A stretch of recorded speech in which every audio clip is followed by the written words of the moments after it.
नहीं मानी। और जब नहीं मानी तो भगवान पास में पहुंचे। भगवान बोले बेटा देना हो तो ठीक, न देना तो मने कर, हम चल के देखें दूसरे दरवाजे पे। बलि बोला महाराज थोड़ी देर रुको, मैं आ रहा हूं। अभी महलों में गया, सागर लेके आया। सागर चलते थे परीक्षित जी टोटी वाले, बोल सागर लेके आया। और जैसे ही उसमें जल भर करके संकल्प के लिए उद्यत हुआ तो हमारा शुक्राचार्य ने विचार करो कि ऐसा ना हो हमारा चेला बर्बाद ही बिल्कुल हुआ जा रहा है।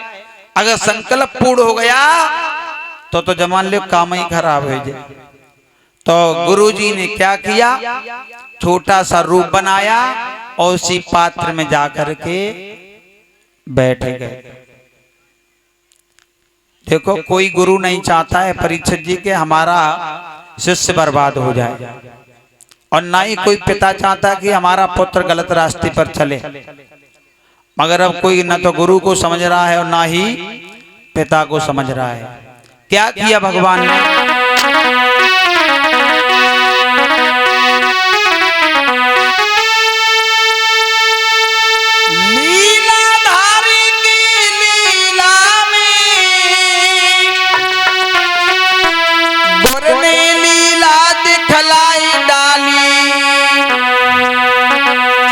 पात्र में बैठ के उसी समय पानी की ढाल रोक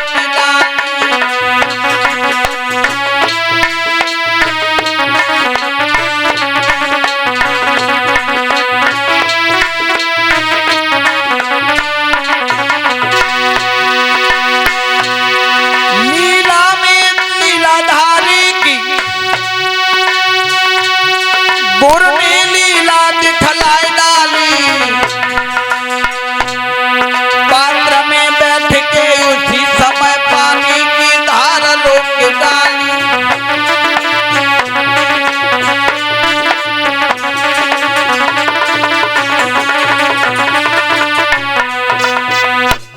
छोटे से बनकर के पात्र में बैठ गए, और जैसे ही छोटा सा स्वरूप रख कर के पात्र में बैठे, राजा बलि जल छोड़ने लगा। और जैसे ही जल छोड़ो तो महाराज हाथ पे जल आ ही नहीं रहा है। भगवान मंत्र पढ़ रहे हैं मगर जल नहीं गिर रहा है। तो भगवान बोले बेटा क्या बात है, जल क्यों नहीं आ रहा है? बोले पता नहीं प्रभु, आप ही देख लो। भगवान बोले मेरे आसन से कुश निकालो, और एक कुश मंगाया और कुश लेकर के जैसे ही वह टोटी में डालो परीक्षित जी, तो गुरु जी को एक बाजार बंद है। अब डिब्बा में से यानी भाई सागर में से बाहर निकल के आए, एक आंख में डंडा से बात चलो आए। भगवान बोले प्रभु क्षमा करना, हमने तो ये समझा था कि तुम दैत्यों की रक्षा करते हो, और इतनी रक्षा काय काम की है जो अपन ये कहां को फरवाए बैठे। अरे सबका शिष्य है और आपका ही शिष्य था, तो तुमने शिष्य के चक्कर में जो काय बर्बाद कर ली। तभी से परीक्षित जी कावत कही गई, कोई ले तो हतो कोई दे तो हतो, गुरु जी ने लई आंख फुराए। अगर कोई दान कर रहा हो और कोई दान ले रहा हो तो हमें बीच में जाए की जरूरत नहीं है। अगर हमने बीच में जाए के पौ पचुआ फांस तो समझ ले गड़बड़ ही है। वे तो एक दूसरे अला पे हो जी, मगर तुम खाऊ काम के नहीं रहे हो। महाराज संकल्प पूर्ण जब हुआ है, और संकल्प पूर्ण होते ही भगवान बोले बेटा अब हम नाप लें। राजा बलि बोला गुरुदेव आप मत नापो, बताओ तो हम नेकपाल पटवारी को बुलवा दें, बाकी द्वारा नपवाए दें।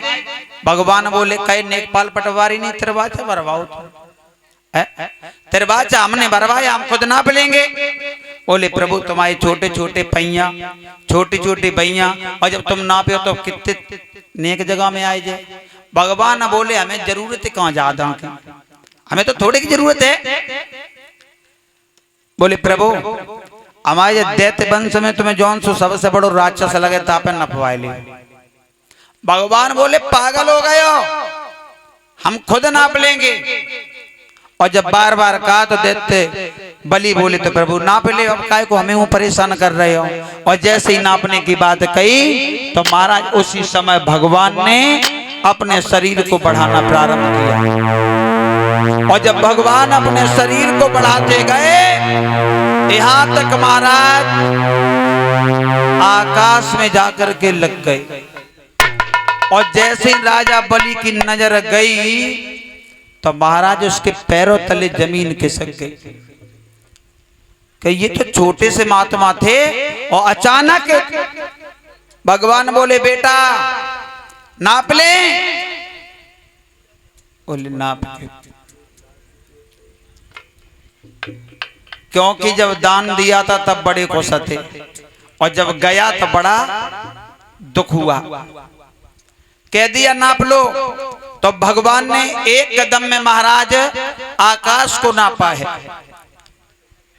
जब ब्रह्मा जी के पार भगवान का ये दाहिने पैर का अंगूठा गया तो ब्रह्मा जी ने अपने कमंडल में इस अंगूठे को धुल लिया, गंगा का अवतार हुआ।